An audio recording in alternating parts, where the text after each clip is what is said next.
On the 12th of August, 30 before Christ, a woman of 39 years dressed herself in the full royal regalia of a pharaoh, placed the golden uraeus upon her brow, and chose death over the humiliation of being paraded through the streets of Rome. Her name was Cleopatra VII, Philopata, the last independent ruler Egypt would know for nearly 2,000 years. With her final breath, a dynasty that had endured for 3 centuries collapsed, the Hellenistic age ended forever, and the Mediterranean world passed into the hands of a single man named Octavian. But here is the question that has haunted historians, poets, and painters ever since. How did one woman, born into a family that devoured its own children, educated in 9 languages in a city that housed the greatest library the world had ever seen, manage to hold the most powerful men on earth in her orbit and nearly reshape the ancient world itself? This is her complete story.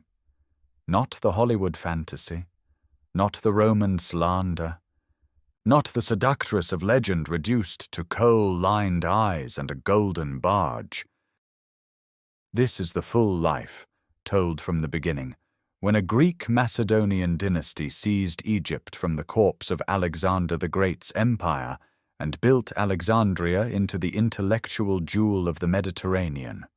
We will follow the young princess through the marble corridors of the Museion, where she absorbed philosophy, rhetoric, and the Egyptian language that no Ptolemy before her had ever spoken.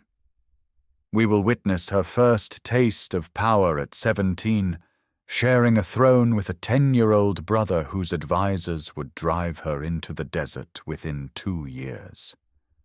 We will stand in the room when she appeared before Julius Caesar, the most dangerous man alive, and forged an alliance that produced a son and shook the Roman Republic to its foundations. We will trace her years of solitary rule after Caesar's assassination, her mastery of Egypt's grain wealth and fleet, and the night she sailed into Tarsus on a gilded ship with purple sails to meet Mark Antony, a meeting that would redraw the map of the Eastern Mediterranean. We will follow the years of triumph, the donations of Alexandria where her children were proclaimed rulers of kingdoms, and the cold propaganda war waged by Octavian in the Roman Senate. We will be present at Actium, where over 400 warships clashed, and the ancient world's fate was decided in a single afternoon. And we will enter the locked chamber in Alexandria, where a queen chose to die as a pharaoh rather than live as a captive. What makes Cleopatra extraordinary is not what legend claims. Roman poets called her a sorceress who enslaved great men with desire. Yet her coins reveal not a face of impossible beauty, but a strong profile, a prominent nose, a jaw set with authority. She was a polyglot diplomat who negotiated with kings in their own tongues. She was a naval strategist who financed and commanded fleets. She was an economic administrator who managed famine and flood along the Nile. She was a religious authority who presented herself as the living incarnation of Isis to millions. She nearly preserved Egyptian independence against the greatest military power the ancient world had ever produced. Without her, the story of Rome itself would read differently. Without her, the boundary between the Hellenistic world and the Roman Empire would have fallen in a different place, at a different hour, with different consequences for every civilization that followed. The truth about Cleopatra is more extraordinary than any fiction ever written about her. Temple walls at Dendera still bear her image. Papyri survive with her administrative orders. The evidence is there, waiting to be read clearly, waiting to be separated from 2 millennia of myth. If you enjoy complete journeys through the lives that shaped the ancient world, subscribe so you never miss what comes next. Each week, we bring back to life one legend, the real human being behind the immortal name. This is where the story begins, not with a queen, but with a dynasty already crumbling, and a child born into a palace where the throne was never given, only seized. In the summer of 323 before the Common Era, Alexander of Macedon dies in Babylon. He is 32 years old. His empire stretches from the Adriatic to the Indus, and it has no heir capable of holding it together.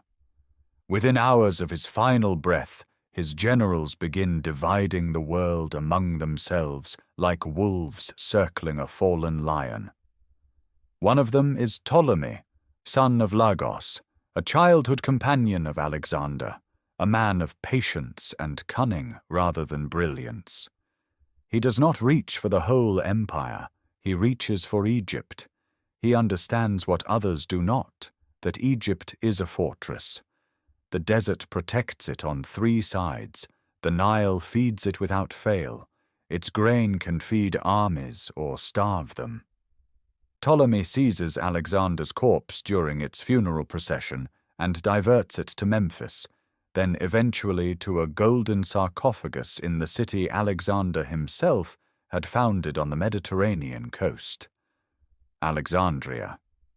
The body of the conqueror becomes the founding relic of a new dynasty. Ptolemy I declares himself pharaoh. He speaks Greek. He worships Greek gods. He builds his court in the Hellenic manner, yet he wraps himself in the ancient titles of the 2 lands, appears on temple walls in the double crown, and allows Egyptian priests to proclaim him the living Horus. This is the essential bargain of the Ptolemaic dynasty. Greek rulers wearing Egyptian masks, governing a civilization 4,000 years older than their own. Alexandria becomes their monument. The lighthouse on Pharos Island rises over 400 feet, its mirror of polished bronze visible 30 miles out to sea. The library gathers every scroll in the known world. Ships entering the harbor must surrender their books for copying. The Mausion attracts mathematicians, astronomers, poets, physicians. For a century and more, Alexandria is the intellectual capital of the Mediterranean, surpassing Athens. But the dynasty carries poison in its blood. The Ptolemies marry their siblings. Brother weds sister, generation after generation, concentrating power and concentrating madness. By the 2nd century before the Common Era, the throne passes through assassination as often as inheritance. Ptolemy IV murders his mother. Ptolemy VIII murders his nephew, then marries both his sister and his niece. Civil wars between rival Ptolemies become routine. Upper Egypt rebels. The native population, taxed and excluded from power for generations, rises repeatedly. Meanwhile, Rome grows. What begins as a republic of Italian farmers becomes the supreme military power of the Western Mediterranean, then the Eastern. One by one, the successor kingdoms of Alexander fall under Roman influence or Roman conquest. Macedonia falls. The Seleucid Empire crumbles. Egypt alone survives, not through strength, but through usefulness. Rome needs Egyptian grain. And the later Ptolemies learn to buy Roman protection with gold and flattery. By the time Ptolemy XII takes the throne around 80 before the Common Era, Egypt is a client state in all but name. He is called Auletes, the flute player, a mocking nickname from his own subjects. He pays Rome 10,000 talents for recognition. When Alexandria riots against him, he flees to Rome and begs for military restoration. Roman legions place him back on his throne in 55 before the Common Era. He returns indebted, diminished, dependent. Yet in his palace, among his children, there is one who watches and learns. Born in early 69 before the Common Era, she is his second daughter. She studies rhetoric, philosophy, and languages, not merely Greek and Latin, but Egyptian, Hebrew, Aramaic, and others. She is the first Ptolemy in 3 centuries to speak the language of her own subjects. She understands that survival requires more than Roman gold. It requires intelligence wielded as a weapon. The lighthouse still burns.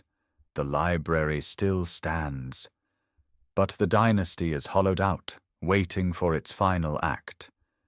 And she is already preparing. The Mausion of Alexandria rises in the royal quarter like a temple to the mind itself. Its colonnades stretch along gardens where scholars walk in slow debate, their voices carrying across reflecting pools.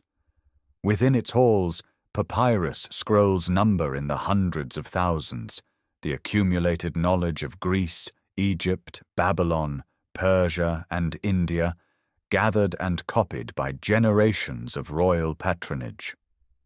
It is here, among these corridors of thought, that the young princess receives her education.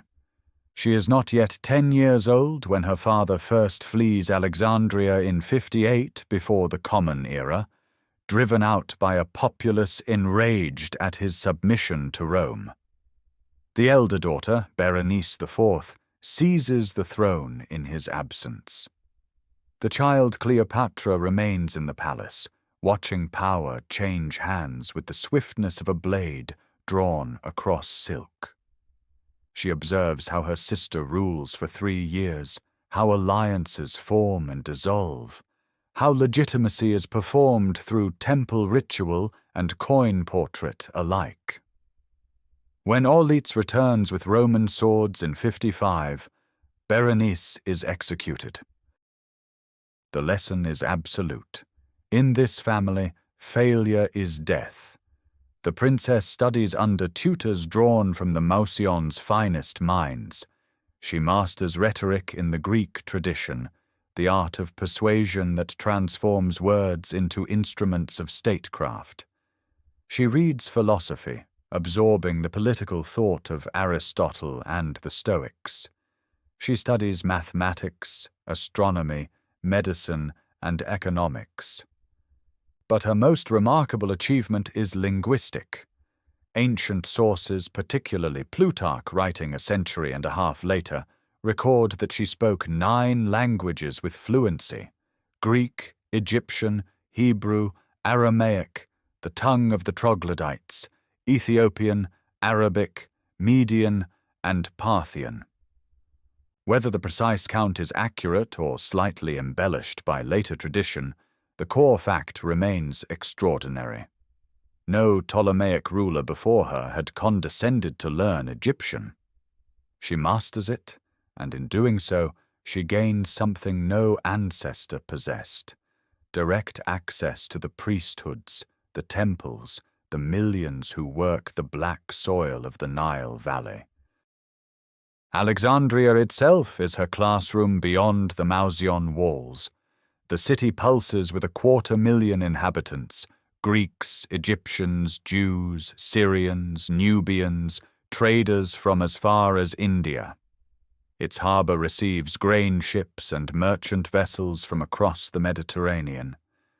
The young Cleopatra moves through a world where cultures collide and merge, where the goddess Isis wears Greek robes and Egyptian temples bear Greek inscriptions. She learns to inhabit multiple identities simultaneously, a skill that will define her reign. Her father grows weaker through the mid-50s. His health deteriorates, ravaged by excess and the corrosive anxiety of a king who knows his throne rests on foreign sufferance. He owes Rome staggering sums, debts that mortgage Egypt's future.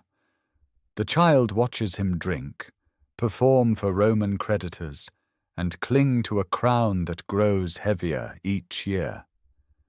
She is perhaps 14 or 15 when she begins appearing in official contexts alongside him, learning the mechanics of court ceremony, the rhythm of audiences, the weight of the double crown upon a mortal brow. By 52 before the Common Era, Audacious is dying. His will, deposited with Rome for safekeeping, names Cleopatra and her younger brother Ptolemy XIII as joint heirs. She is 17, he is 10. The arrangement follows Ptolemaic tradition, brother-sister co-rule, a fiction of shared power that inevitably collapses into dominance by one party. The court eunuch Pothinus and the general Achilles already position themselves around the boy king, sensing opportunity in his youth and malleability. Audacious dies in the spring of 51 before the Common Era.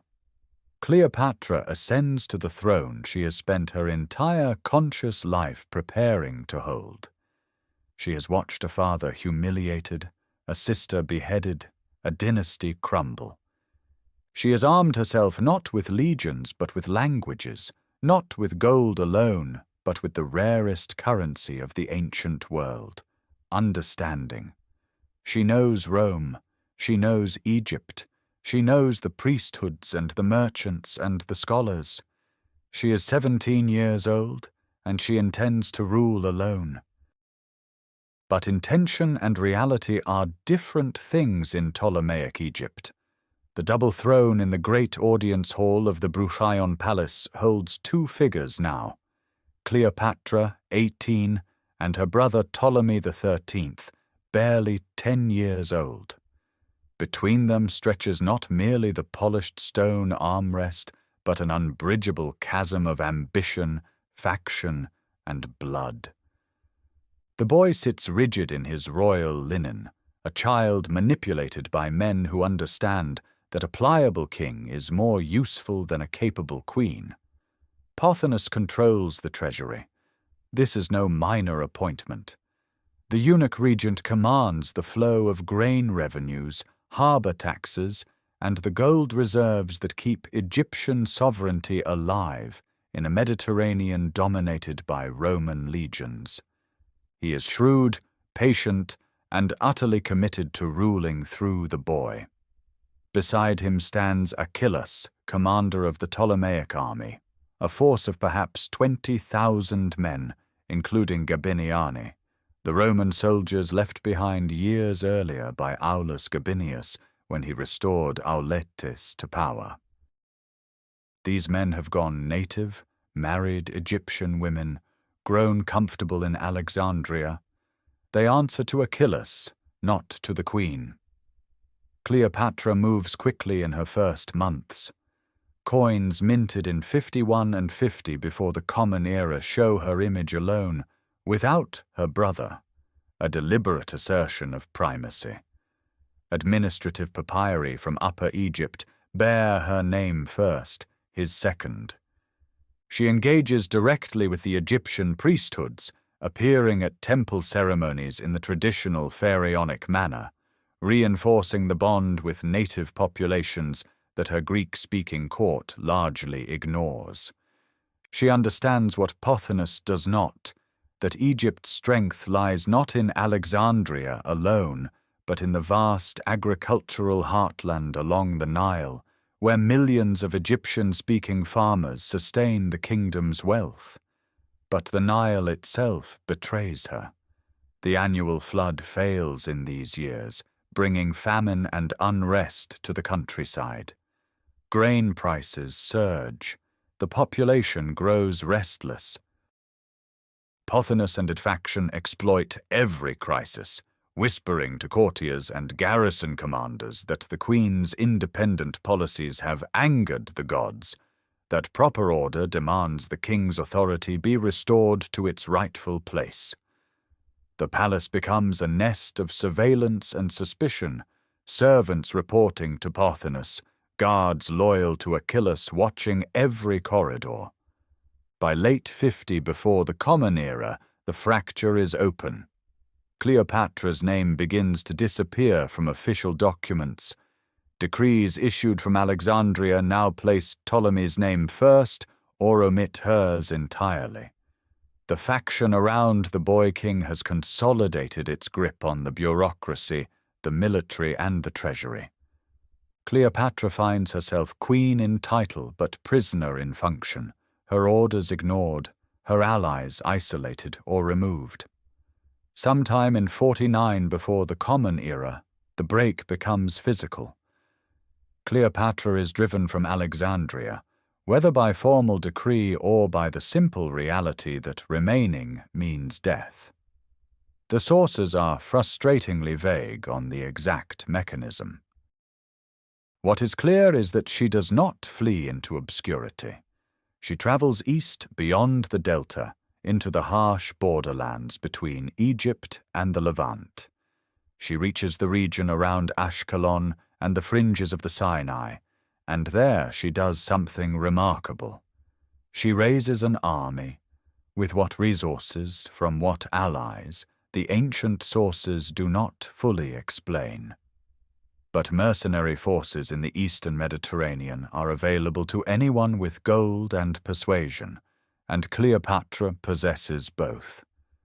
Arab tribal warriors, displaced soldiers, adventurers drawn by the promise of a queen's gratitude, they gather in the desert camps where dust coats everything and water must be rationed from wells.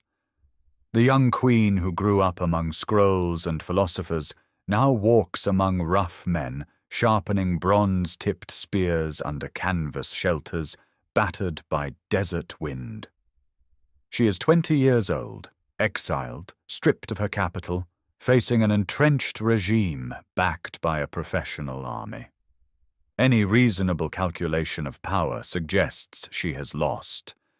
But Cleopatra is not making reasonable calculations.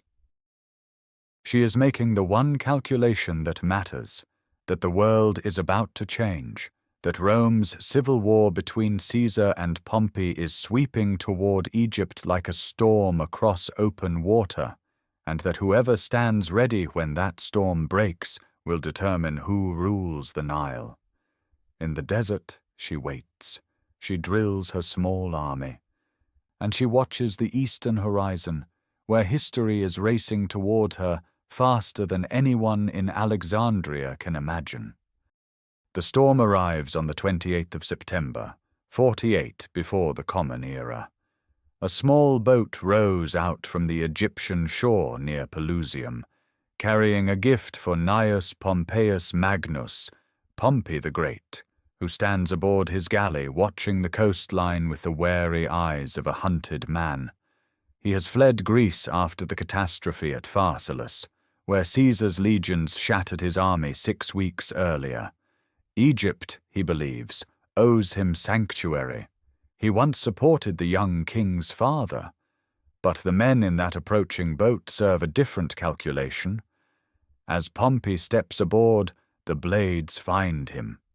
Achillas, the Egyptian general, and Septimius, a Roman turncoat, drive their swords into the body of the man who once commanded the eastern Mediterranean.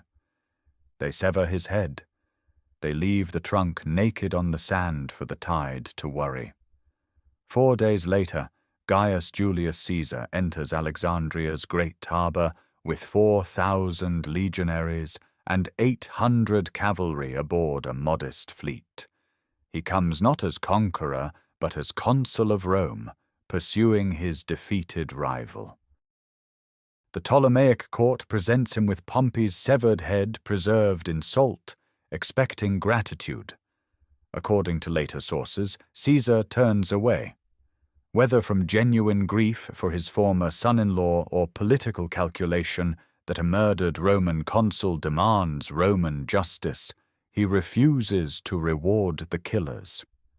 He installs himself in the royal palace of the Bruchaion, within the walls of the royal quarter, and summons both claimants to Egypt's throne, the boy king Ptolemy XIII and his exiled sister, to appear before him for arbitration.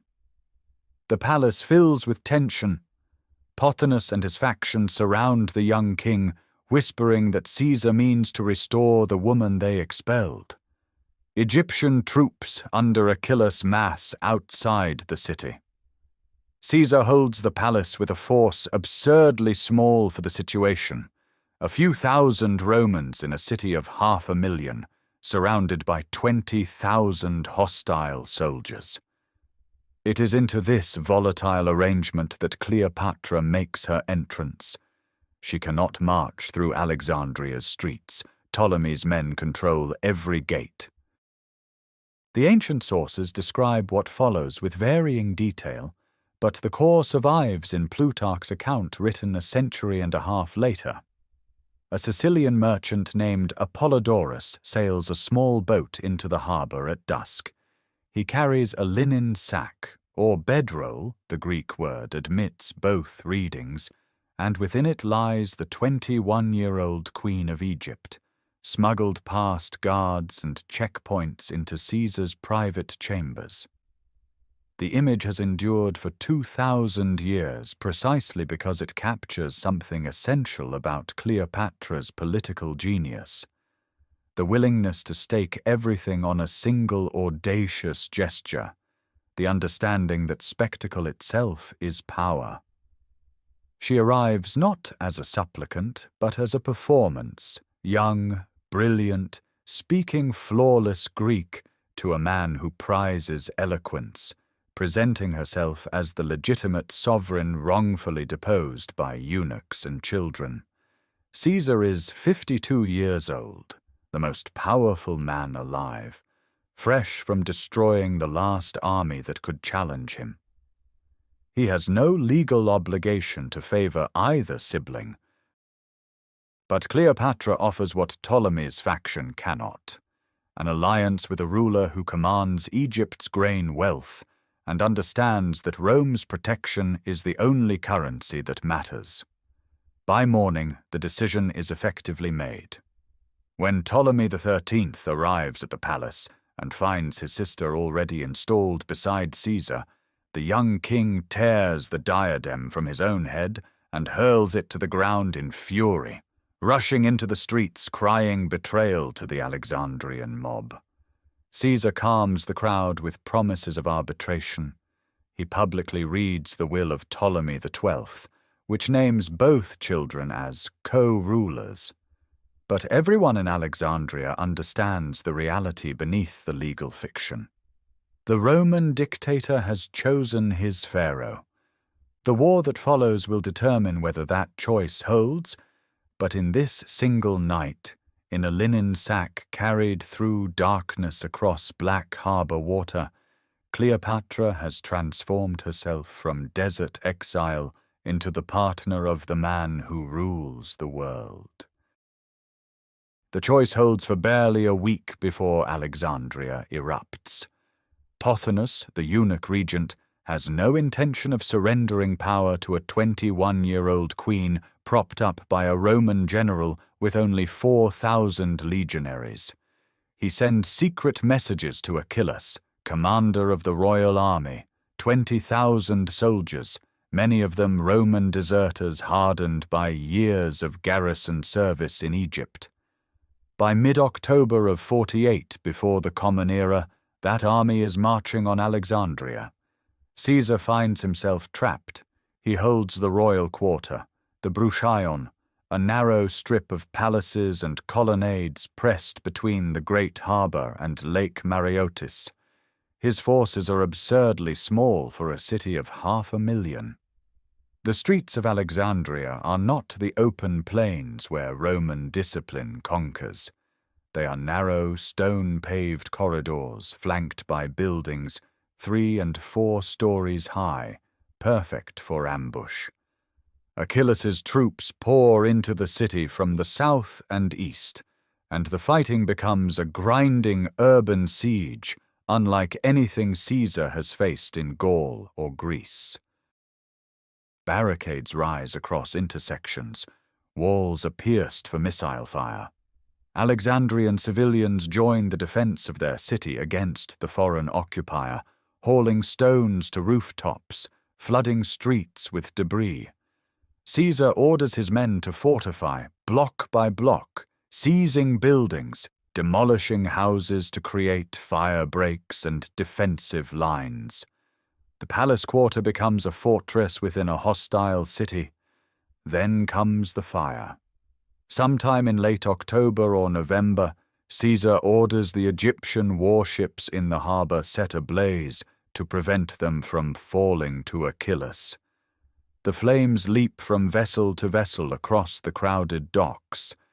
Ancient sources, Plutarch, Cassius Dio, later Seneca, suggest the fire spreads to warehouses near the waterfront, destroying thousands of scrolls stored for export. Whether the great library itself suffers damage remains one of antiquity's most debated questions. What is certain is that the harbor burns, the night sky over Alexandria glows orange, and the acrid smell of charred papyrus and pitch drifts across the royal quarter where Cleopatra watches from palace windows. Caesar fights for control of the Pharos lighthouse and the causeway called the Heptastadion connecting it to the mainland.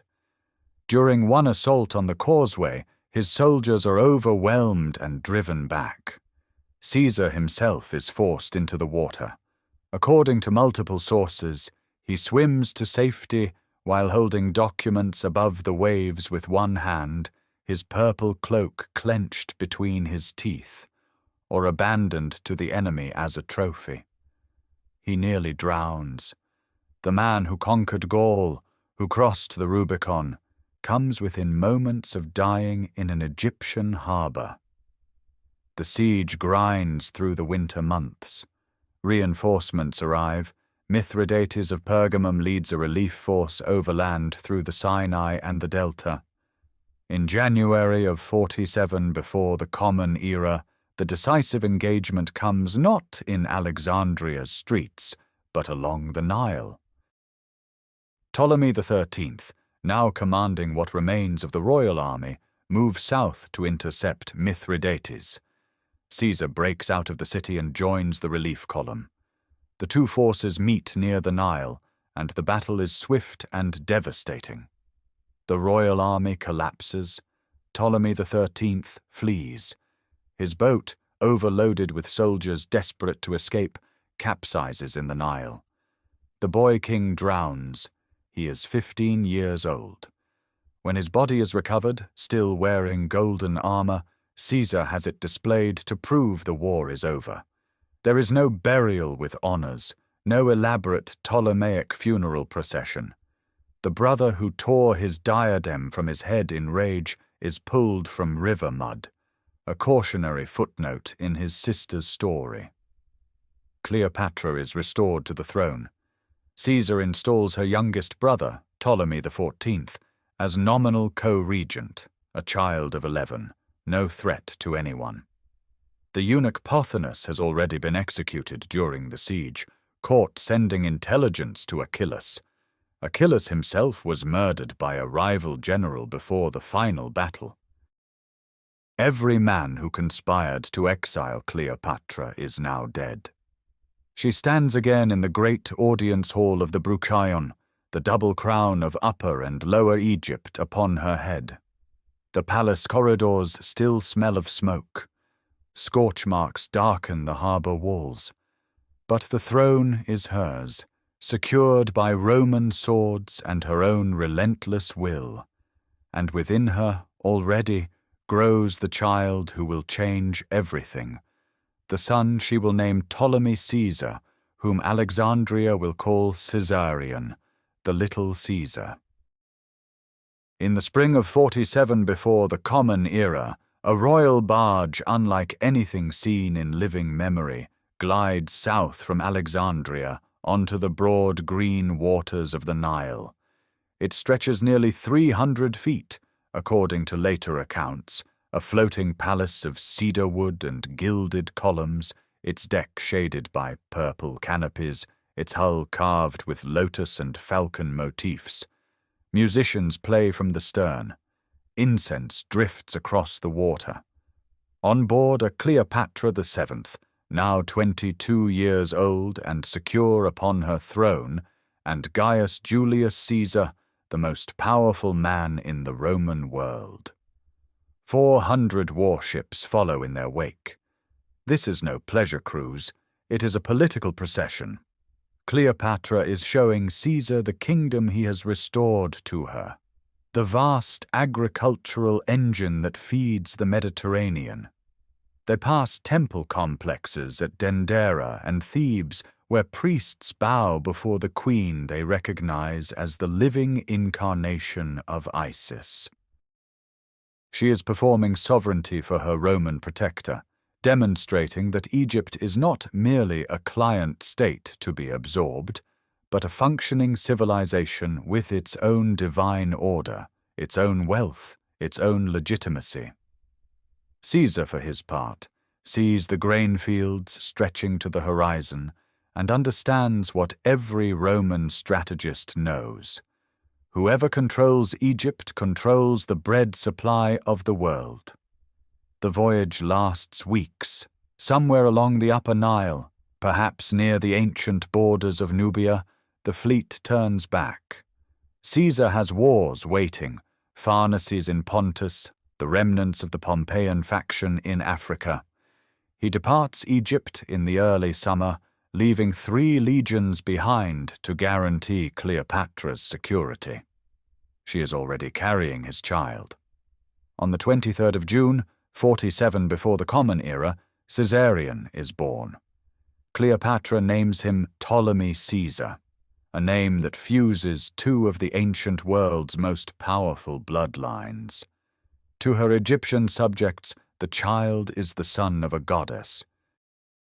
To the watching Roman world, he is something far more dangerous, the biological heir of Julius Caesar, born to a sovereign queen outside Roman law. Caesar himself never publicly acknowledges paternity, though he permits the child to bear his name.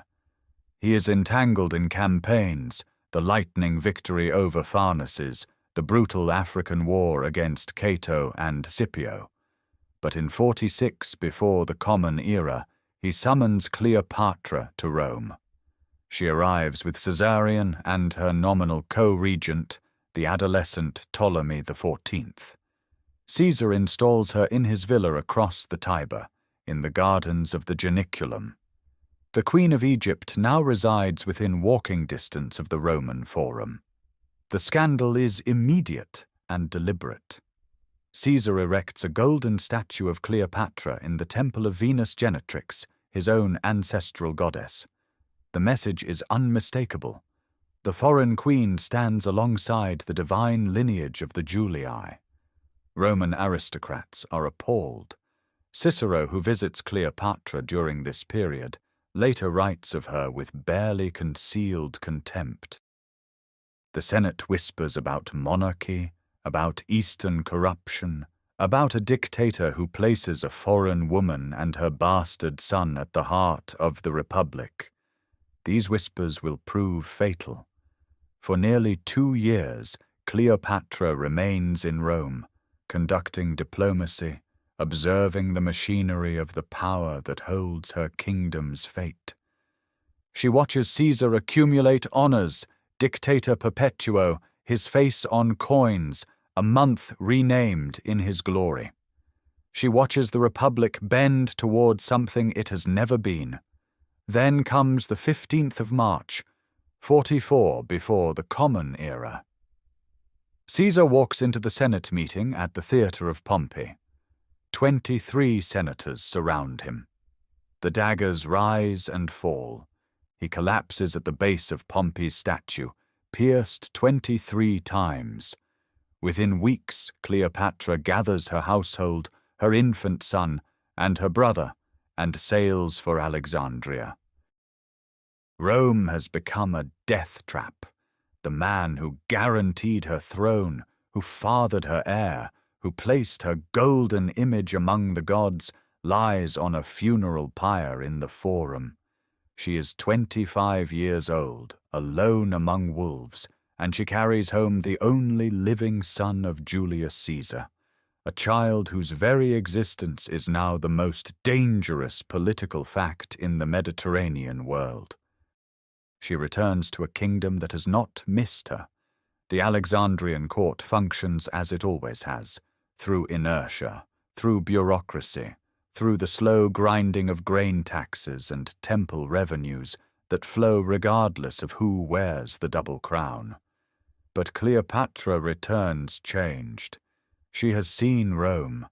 She has walked its narrow streets and understood that the future of every Mediterranean kingdom depends on the calculations of men in togas who despise monarchy yet hunger for its power. She has buried a lover and protector. She will not wait for another. Ptolemy XIV, her younger brother and nominal co-ruler, dies in the summer of 44 before the Common Era. He is perhaps 15 years old. Ancient sources, Josephus among them, state plainly that Cleopatra poisoned him. No investigation follows. No faction rises in protest. The boy had been a cipher, placed on the throne beside her by Caesar's arrangement, possessing neither allies nor ambition. His removal is administrative, not dramatic. Within days, Cleopatra elevates her infant son Caesarion as co-regent, styling him Ptolemy XV, Ptolemy Caesar. He is 3 years old. The message radiates outward through every temple inscription and official document. This dynasty now flows through her blood and Caesar's. No brother husband will dilute her authority again. The Nile fails. In 43 and again in 42 before the Common Stra, the annual inundation falls catastrophically short. The fields along the river's banks crack and pale. Granaries that should overflow stand half empty. Famine stalks Upper Egypt. Cleopatra responds with decrees preserved on papyrus, tax remissions for affected districts, emergency grain distributions from royal reserves, orders forbidding the hoarding of seed corn. She opens Alexandria's stores to Egyptian farmers, an act no Ptolemy before her had prioritized so visibly. The temples record her as the living Isis, she who commands the flood, she who feeds her children. This is not mere propaganda. It is governance, the understanding that legitimacy in Egypt flows from the river itself, and that a queen who feeds her people need fear no conspiracy. Simultaneously, she builds. The dockyards of Alexandria ring with the sound of adze on cedar and the smell of heated pitch. Warships take shape, not the colossal pleasure barges of earlier Ptolemies, but functional quinqueremes and triremes designed for Mediterranean warfare. She has watched Rome's civil wars consume one strong man after another. Pompey dead. Caesar dead. Now Brutus and Cassius control the East, demanding her support. She delays, equivocates, sends a small squadron that conveniently suffers storm damage. When Cassius threatens to invade Egypt, she prepares her fleet personally, sailing with it toward the Adriatic before weather forces her back. She is buying time, reading the winds of Roman politics with the patience of a woman who knows that the next strong man will need Egypt's grain and Egypt's gold. The temples at Dendera and Armant rise higher during these years. Stonemasons carve her image in the ancient style, the queen presenting offerings to Hathor, to Horus, to the gods who legitimize pharaonic rule. She speaks to her Egyptian subjects in their own tongue, appears in their temples wearing the vulture crown, performs the rituals that Greek Ptolemies had delegated to priests for generations. To the Greek elite of Alexandria, she remains a Hellenistic sovereign, patron of scholarship and philosophy. This duality is not contradiction, it is mastery. By 41 before the Common Era, Cleopatra rules alone as no Ptolemaic queen has ruled before, without regent, without brother-husband, without Roman patron. Egypt's treasury is replenished, her fleet numbers perhaps 200 vessels, her son bears Caesar's name, and her temples proclaim her divine. She is 28 years old. Then a message arrives from Tarsus, in Cilicia. Marcus Antonius, triumvir, master of Rome's eastern provinces, victor of Philippi, requests her presence. He wishes to discuss Egypt's loyalties during the recent wars. It is a summons. She will transform it into a spectacle. She does not hurry. Antony's messengers have come and gone, and still the Queen of Egypt delays. Days pass, weeks. The triumvir waits in Tarsus, a provincial city on the river Kidnus in Cilicia, where the heat of late summer presses down upon Roman camps and local markets alike. He has summoned client rulers before. They arrive promptly, bearing gifts and apologies. Cleopatra sends word that she is coming. Then silence. The delay itself is a message. She is not a client. She is a sovereign. When she finally arrives, it is not by land, not with a modest retinue, not with the posture of a supplicant. Plutarch, writing over a century later but drawing on eyewitness accounts, describes what the people of Tarsus see on an autumn afternoon in 41 before the Common Era. A barge moves up the Cydnus, its stern plated in gold, its sails dyed Tyrian purple, the most expensive pigment in the ancient world, worth more by weight than silver.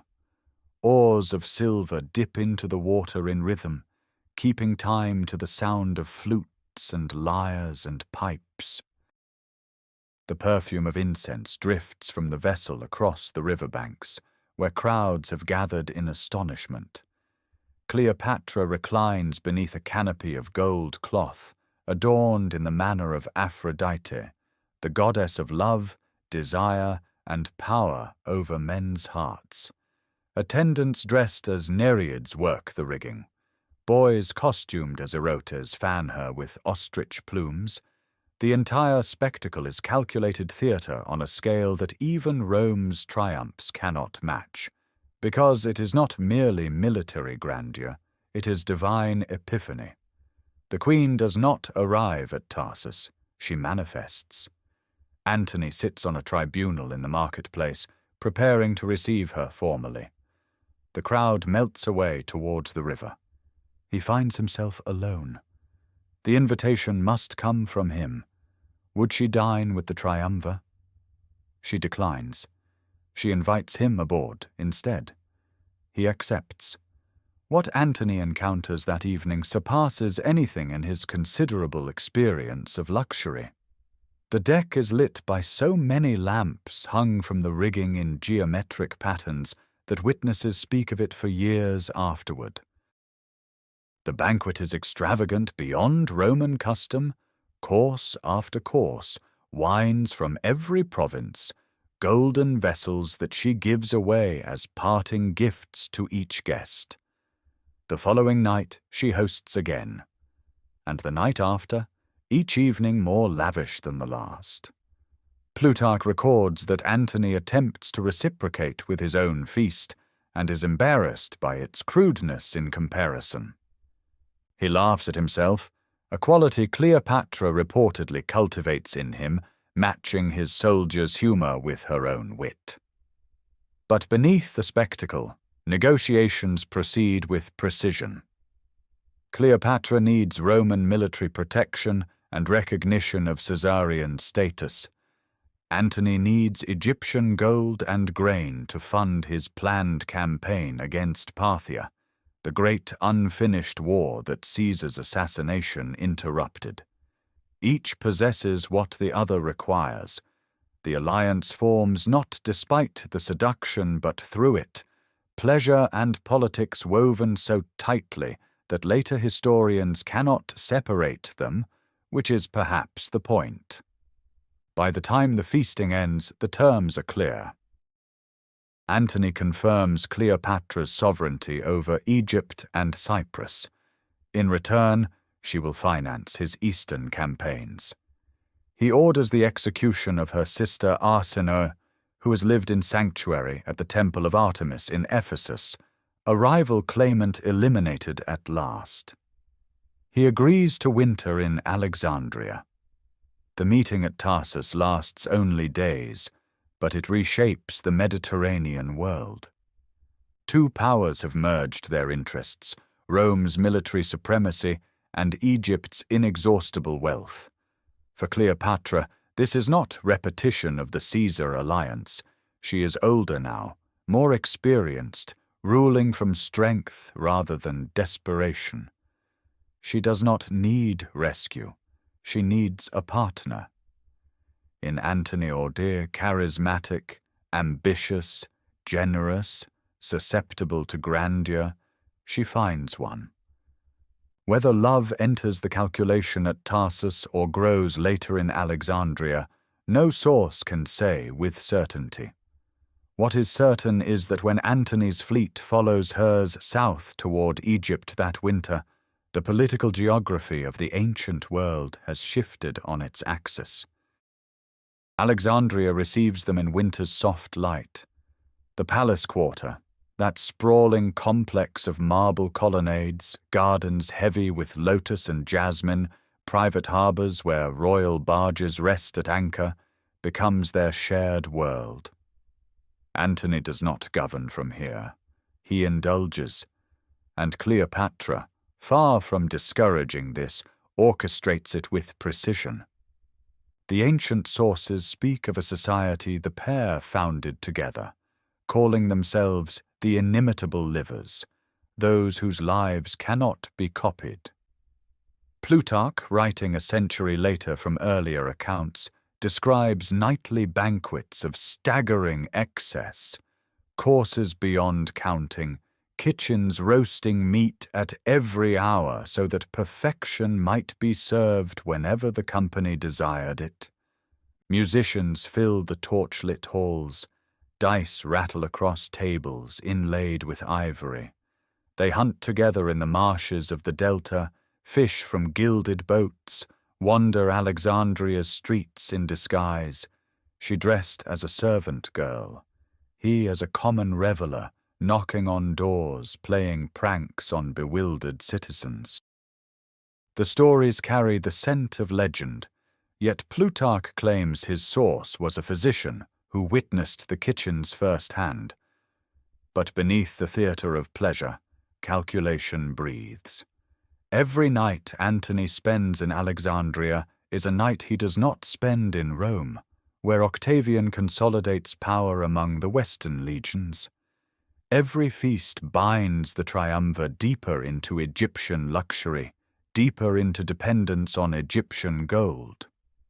Cleopatra understands what Roman senators will say, that their general has been unmanned by an Eastern queen, and she accepts this cost because the alternative is worse. Antony returning west, forgetting Egypt, making other alliances. In the early months of 40 before the Common Era, she knows she carries his children. Twins grow within her, a boy and a girl who will be named Alexander Helios and Cleopatra Selene, sun and moon, echoing the cosmic ambitions their parents share. The names themselves are declarations. Alexander, recalling the conqueror who made this dynasty possible. Helios and Selene, divine luminaries, children of gods walking the earth. But the world intrudes. News arrives that Antony's wife Fulvia and his brother Lucius have raised rebellion against Octavian in Italy. The Perusine War, a disastrous miscalculation that ends in siege and humiliation. Antony cannot remain in Alexandria without appearing to abandon Roman affairs entirely. In the spring of 40 he departs. Cleopatra, heavily pregnant, watches his fleet sail north from the royal harbour. He will not return for nearly 4 years. The twins are born sometime in late 40 before the Common Era, likely autumn. Cleopatra raises them in the palace alongside Caesarion, now 7 years old, 3 children of 2 different Roman titans, living proof of Egypt's entanglement with Rome's fate. Antony, meanwhile, reaches Athens, then Italy. Fulvia dies conveniently in Sicyon, removing one complication. At Brundisium in the autumn of 40, Antony and Octavian negotiate peace. The Treaty of Brundisium divides the Roman world. Antony takes the east, Octavian the west, Lepidus retains Africa.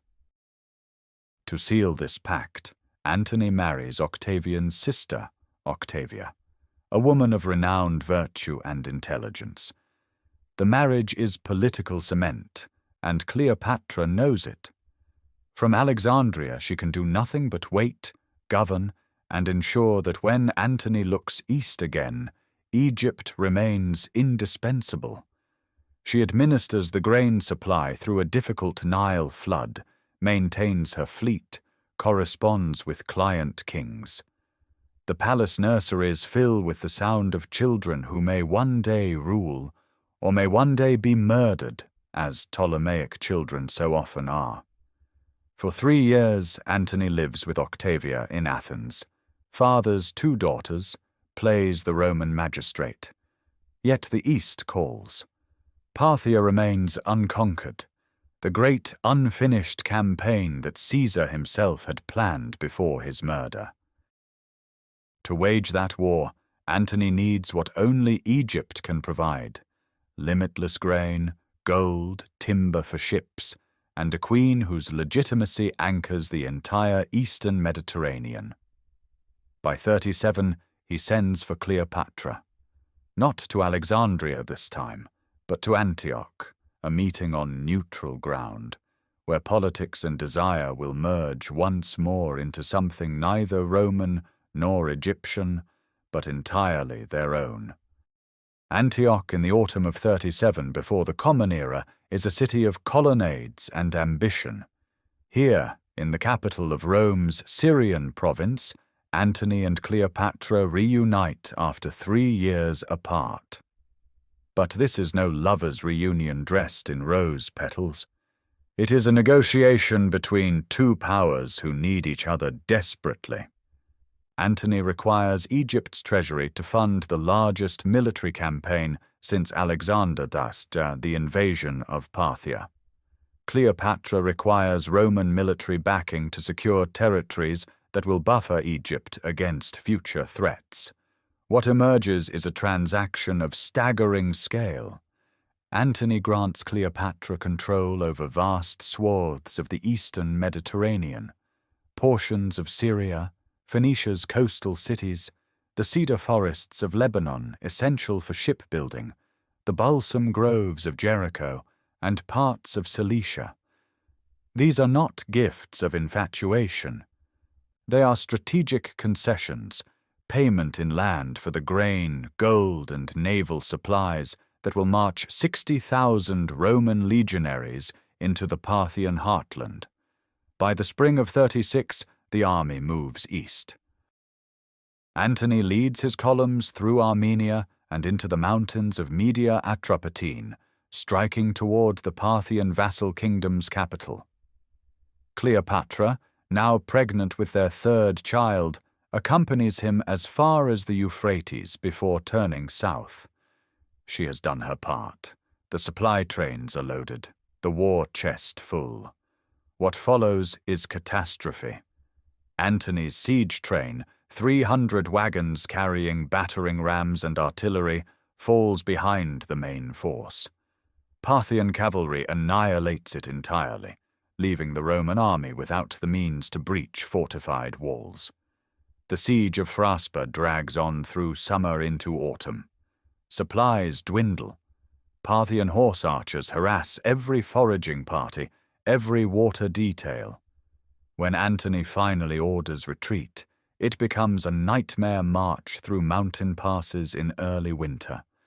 According to Plutarch, he loses 20,000 infantry and 4,000 cavalry, nearly a third of his force, to battle, cold, disease, and starvation. The survivors stagger into the Syrian coast gaunt and broken. Cleopatra meets the shattered army with fresh clothing, supplies, and money. It is a moment that reveals her role with perfect clarity. She is not merely consort, but quartermaster, banker, and logistical architect of Antony's eastern power. Without her resources, the remnants of his army would have dissolved entirely. Antony regroups. By 34, he launches a second, more limited campaign, not against Parthia this time, but against Armenia, whose king Artavasdes had betrayed him during the Parthian retreat by withdrawing his cavalry at the critical moment. This campaign succeeds. Artavasdes is captured through treachery, lured to a meeting, and seized in chains. Antony brings him back to Alexandria in a spectacle unprecedented in the ancient world. A Roman-style triumph conducted not in Rome, but in a foreign capital, with the conquered king paraded in silver chains before Cleopatra, who sits enthroned on a golden dais. Then comes the moment that will seal their fate. In the autumn of 34, in the great gymnasium of Alexandria, Antony stages what history calls the donations of Alexandria. Before an enormous crowd, Cleopatra sits on a golden throne dressed as the goddess Isis. Beside her sits Caesarion, proclaimed king of kings and co-ruler of Egypt. Their own children receive kingdoms. Alexander Helios is named ruler of Armenia, Media, and Parthia, lands not yet conquered. Cleopatra Selene receives Cyrenaica and Libya. The infant Ptolemy Philadelphus is granted Syria and Cilicia. Antony effectively carves Rome's eastern territories into a dynastic empire with Cleopatra at its center.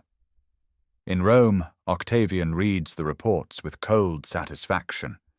Every dispatch from Alexandria becomes a weapon.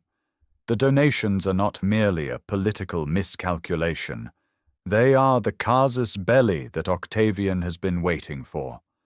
A Roman general distributing Roman provinces to foreign children, bowing before an Egyptian queen who claims divinity.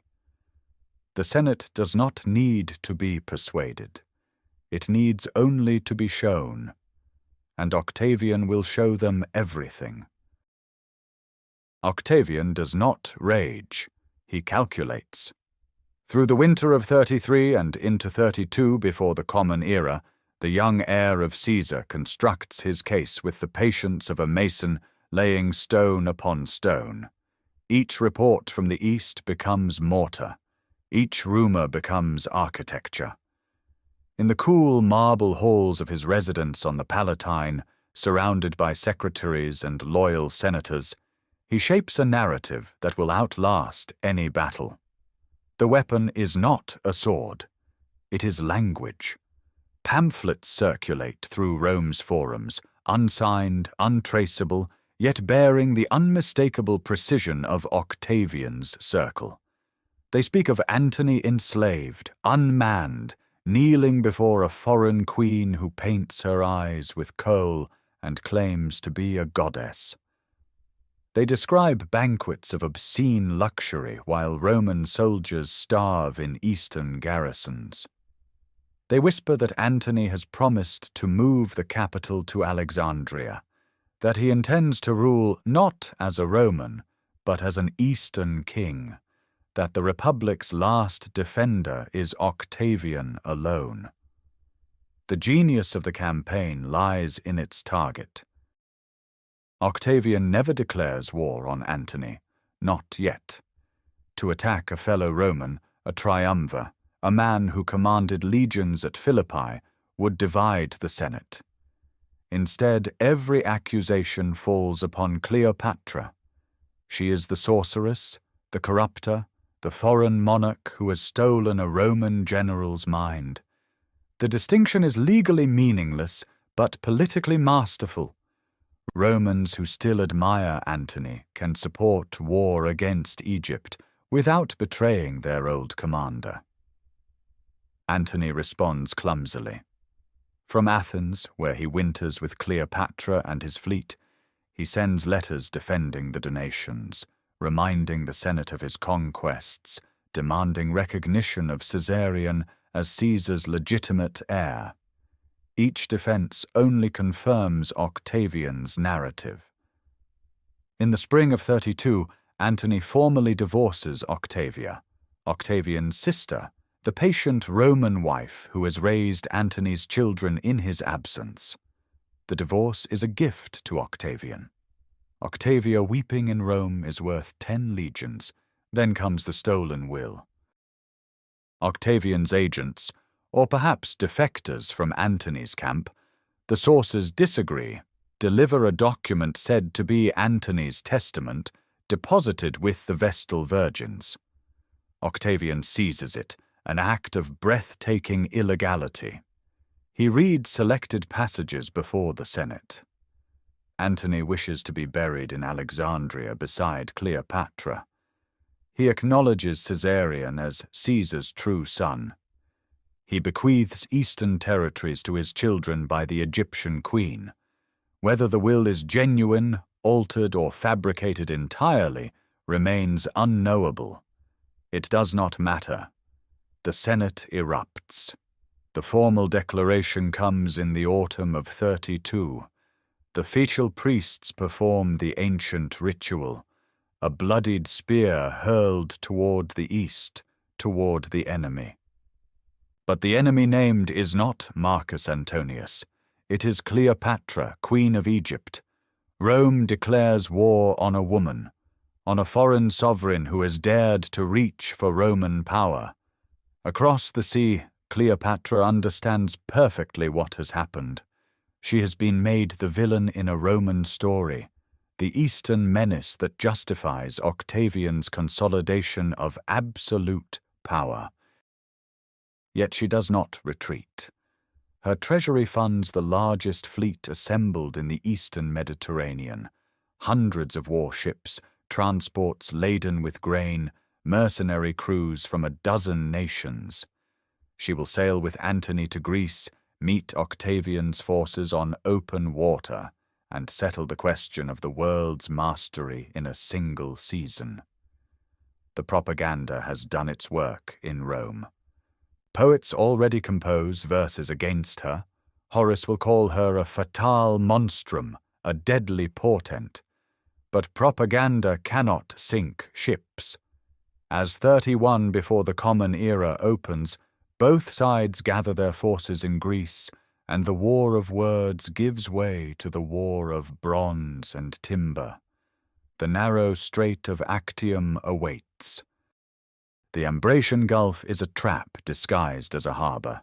Its narrow mouth, barely half a mile across, opens onto the Ionian Sea, but within, the waters spread into a broad, shallow basin where hundreds of vessels can anchor in deceptive calm. Here, through the spring and summer of 31 before the Common Era, the combined fleet of Antony and Cleopatra rides at anchor. Nearly 500 warships, 60 Egyptian vessels under the Queen's direct command, transports heavy with grain and gold, the largest naval force the Eastern Mediterranean has seen in a generation. But Agrippa has already closed the jaws. Octavian's admiral, methodical, brilliant, utterly without vanity, seized the island of Leucas and the harbour of Patrae weeks before Antony could react. Supply lines from Egypt now run a gauntlet of fast Liburnian galleys. Grain rots in holds that cannot be unloaded. Fresh water grows scarce. Malaria creeps through the rowing benches, killing oarsmen by the hundreds. Antony's army, camped on the southern promontory at Actium, watches desertion thin its ranks nightly. Senators slip away to Octavian's camp across the strait. The blockade accomplishes what battle has not yet attempted. The war council fractures. Antony's Roman officers urge him to abandon the fleet, march overland into Macedonia, and fight on land where his legions still hold advantage. Cleopatra insists on the naval option. Her treasury, her ships, her escape route home all depend on breaking through by sea. The Queen understands what the generals perhaps do not. Without the fleet, Egypt itself becomes indefensible. Without Egypt's grain wealth, there is no war to fight at all. On the 2nd of September, the decision is made. Antony burns the transports he cannot man, crews too depleted by disease to row them. He loads war chests and sails aboard the remaining warships. The fleet emerges from the Gulf's mouth in 3 squadrons, Antony commanding the right wing, his admiral Sosius the left, Cleopatra's 60 Egyptian ships held in reserve behind the center. The sea is calm. A light breeze stirs from the northwest. Octavian's fleet, lighter, faster, fully crewed, waits in a crescent formation. Agrippa commands the left, stretching seaward to prevent any flanking escape. The engagement begins near midday. Bronze rams crash into timber hulls. Grappling hooks arc across the water. Antony's heavier vessels, some with 8 and 10 banks of oars, tower over Octavian's Liburnians, but they are sluggish, undermanned, unable to maneuver in the light wind. Then the breeze shifts. It swings to the south, filling sails.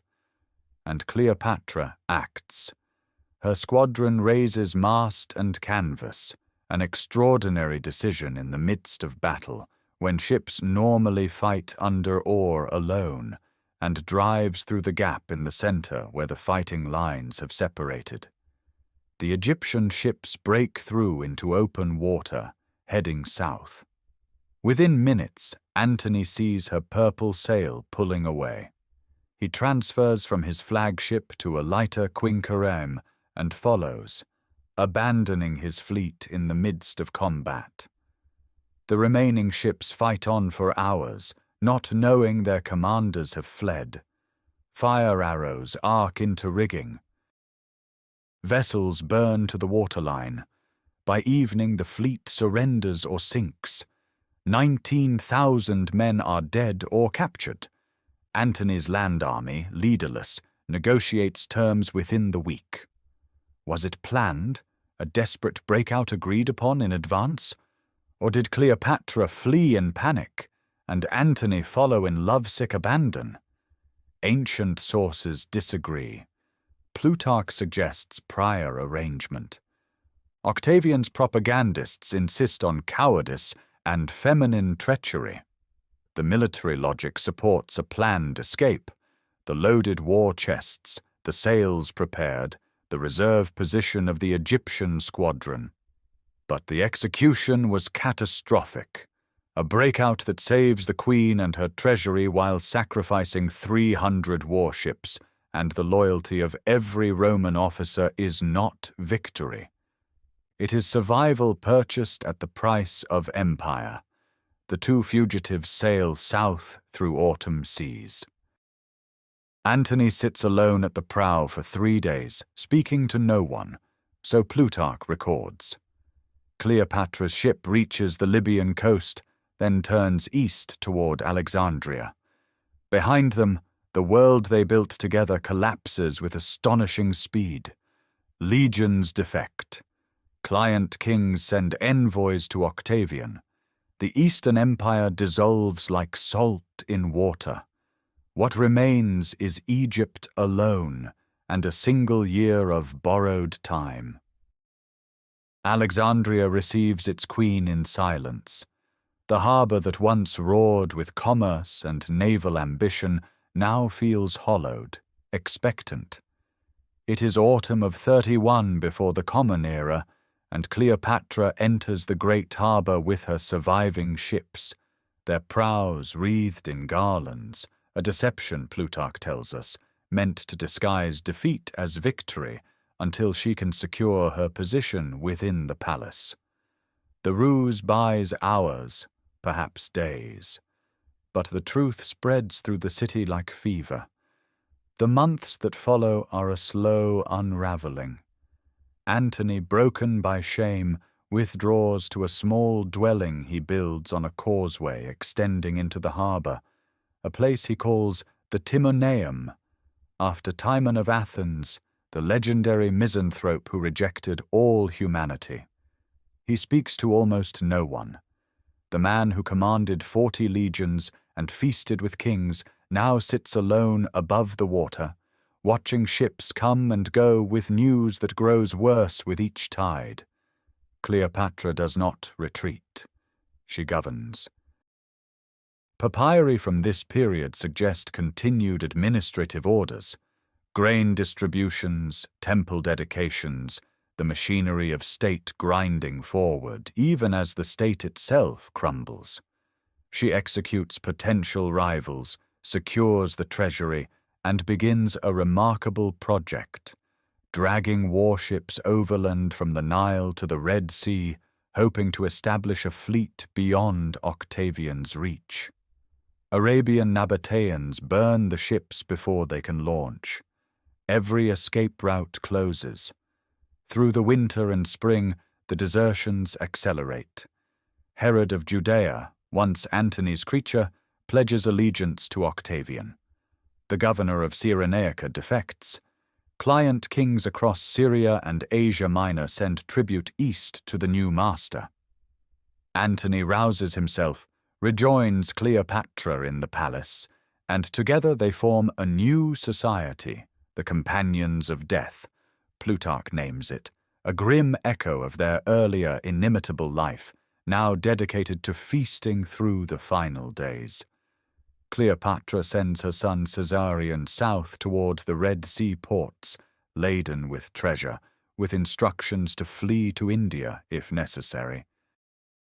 She tests poisons on condemned prisoners, studying which bring the swiftest and least painful death. The sources agree on this detail. She is preparing, methodically, for every possible ending. Summer arrives. Octavian's legions advance from the east through Syria, then south through Palestine. By late July of 30 before the Common Era, they stand at Pelusium, Egypt's eastern gateway. The fortress falls, whether by assault or betrayal remains disputed. Octavian moves west toward Alexandria with terrifying speed. Antony fights one last time. On the 1st of August, he leads his cavalry in a skirmish outside the city walls and wins a brief engagement, his final taste of the old glory. The next morning, he marshals his fleet and remaining troops for a decisive stand. His ships row out to meet Octavian's navy.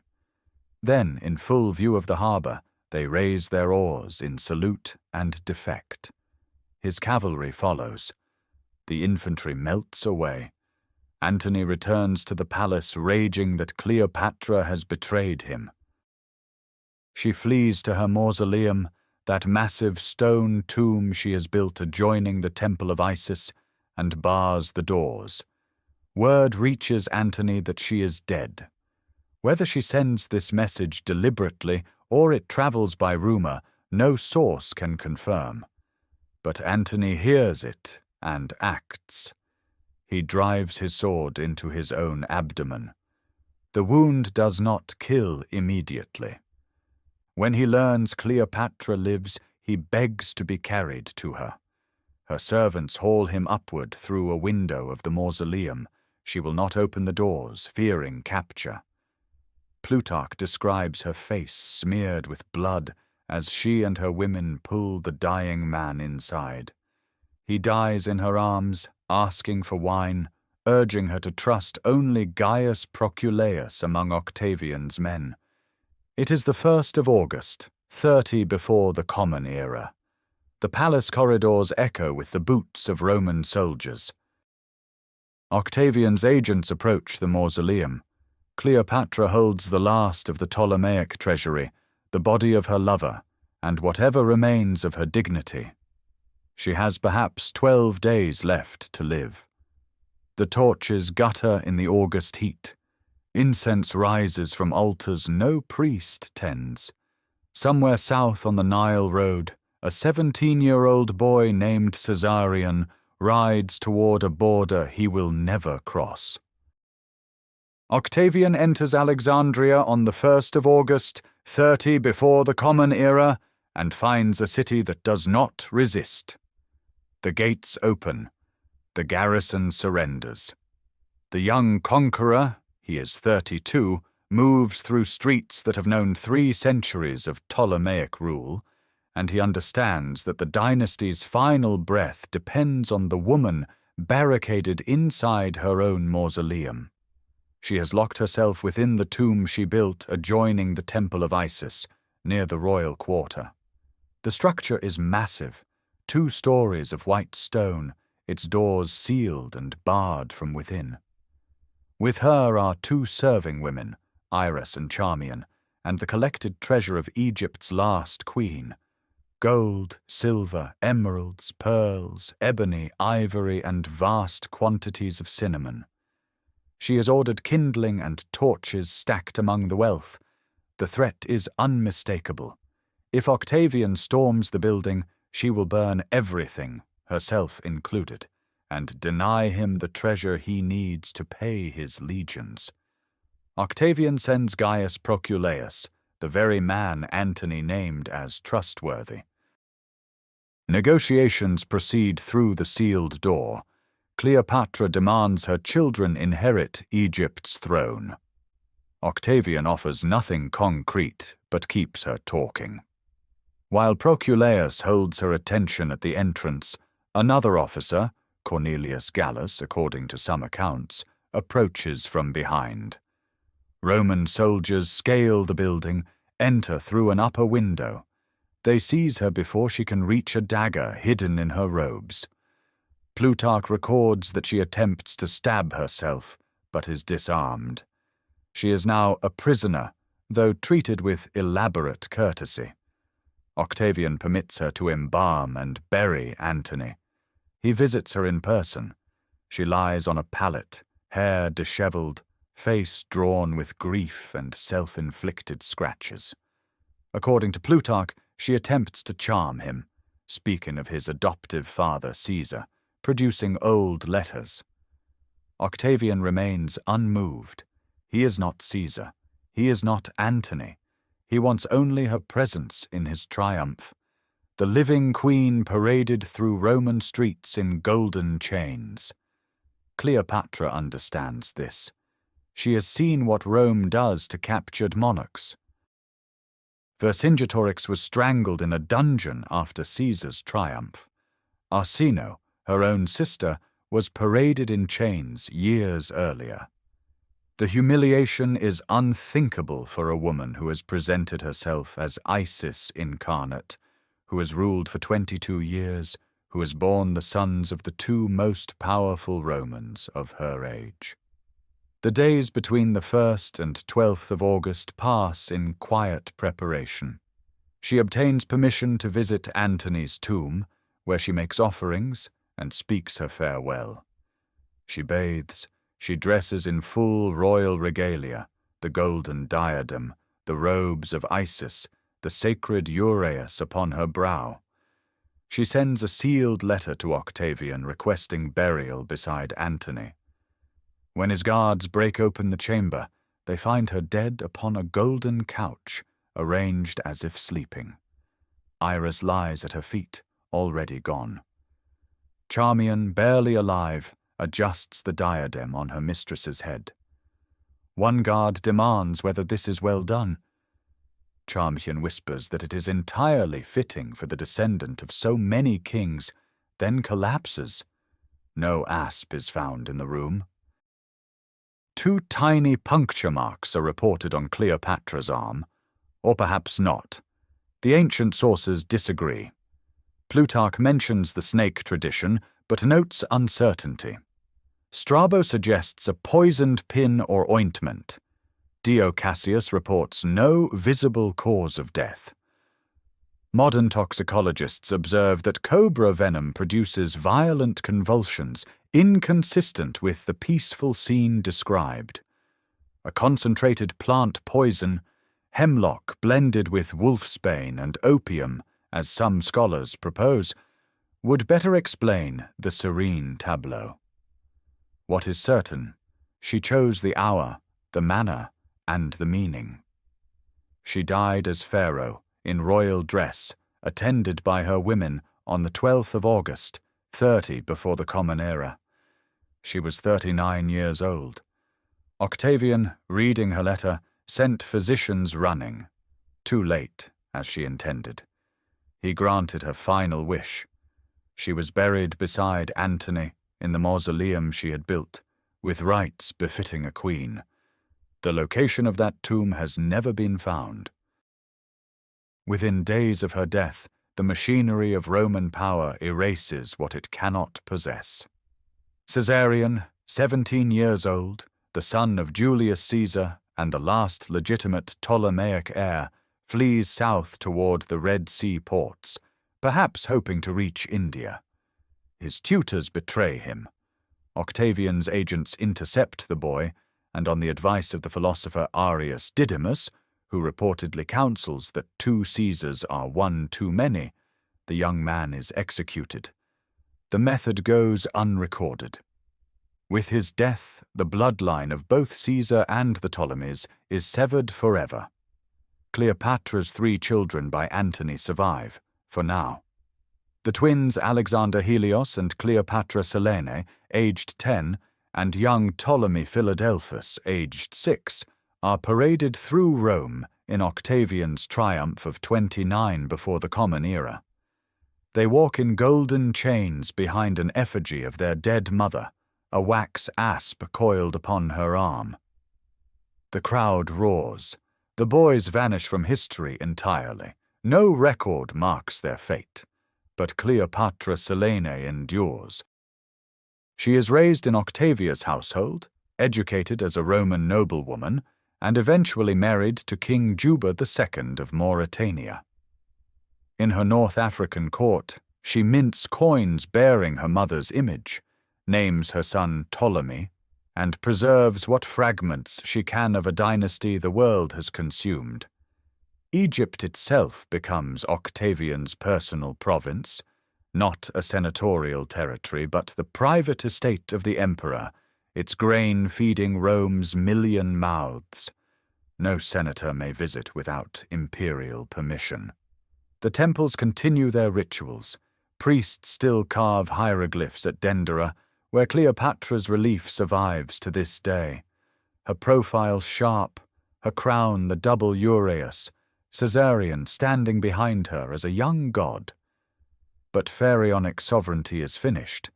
3,000 years of Egyptian kingship end not with invasion, but with administrative decree. The legend begins immediately, shaped by hostile hands.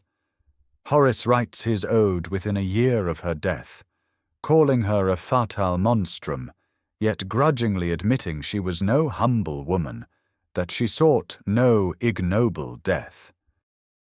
Propertius reduces her to a harlot queen. Plutarch, writing a century and a half later, offers the fullest portrait, drawn from lost memoirs of her physician Olympus, yet even he frames her story as appendix to Antony's tragedy. Roman literature needs her as temptress, as oriental danger, as the chaos that masculine Roman virtue overcame. The coins tell a different story. Her surviving portraits show a strong aquiline nose, a firm chin, a diadem worn with authority. No ancient source calls her beautiful in conventional terms. Plutarch himself notes that her charm lay in conversation, in the persuasiveness of her voice, in the intelligence that animated every encounter. She was compelling, not ornamental. Centuries pass. The Arab conquest buries Alexandria's Greek past beneath new cities. Medieval Europe knows Cleopatra only through Plutarch and fragments. Dante places her in the second circle of hell among the lustful. Then Shakespeare transforms Plutarch's biography into poetry, and the legend crystallizes into its modern form, the queen who died for love. Painting after painting imagines her death, always young, always voluptuous, always pale-skinned in ways no Ptolemaic Egyptian would recognize. Hollywood completes the myth. Elizabeth Taylor's 1963 portrayal fixes an image that archaeology cannot dislodge from popular memory. Yet the real woman, polyglot administrator, naval strategist, religious authority who spoke to her Egyptian subjects in their own tongue for the first time in 3 centuries of Ptolemaic rule, remains more remarkable than any fiction projected onto her. Her tomb has never been found. Excavations near Taposiris Magna continue. The sands of the Nile Delta keep their silence. Perhaps one day the earth will yield her bones, and we will know at last where the last pharaoh rests. Until then, she endures as she lived, between worlds, between languages, between history and legend, refusing to be simplified. Thank you for joining this journey through the life of one of history's most extraordinary figures. If these stories have moved you, consider subscribing so you never miss the next chapter we bring to life.